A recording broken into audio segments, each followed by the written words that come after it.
In today's video, I'm going to teach you how to log in to your OneDrive account. This process is straightforward and should take only about 5 minutes, so let's get started. The first thing you'll want to do is open your preferred browser and navigate to Microsoft.com. This is the main hub for everything related to Microsoft and is where we will access OneDrive through your Microsoft account. Once you've reached the website, take a moment to locate the Sign In button.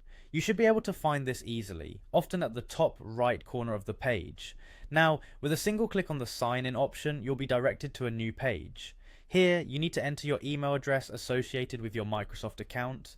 Ensure that this is typed correctly, as any typo here could redirect you to the wrong account or even block access. After entering your email address, simply proceed by clicking the Next button. This step is crucial as it confirms your intent to access the account. Following that, you'll be prompted to enter your password. This is where security is a top priority. Make sure your password is secure and you're entering it in a safe environment to avoid any unauthorized access. Once you have correctly filled out your password, press Sign In. You may also notice a little checkbox asking if you'd like to stay signed in. Selecting yes will keep you logged in for future visits, which can be convenient if you're using a private device. However, if you're on a public computer, it's wiser to choose no to protect your information. Now that we've successfully signed into your Microsoft account, let's proceed to the Apps section where OneDrive resides. To find it, look for the Apps launcher, often represented by a 9-dot grid icon near the top of the page. Click on it and a menu will appear showcasing all the available Microsoft applications. From this menu, find and click on OneDrive.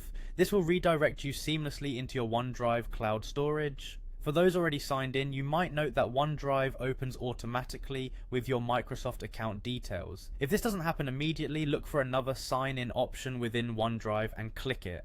This should finalize the process and grant you access to all your stored files and folders. There you have it, you're now logged into OneDrive and ready to manage your documents, photos and more. So with these simple steps, you've learned to navigate and log into your OneDrive account through the Microsoft website. Whether for personal use or work, having quick and easy access to your cloud storage can help keep everything organized and right at your fingertips. Thank you for watching and enjoy using OneDrive.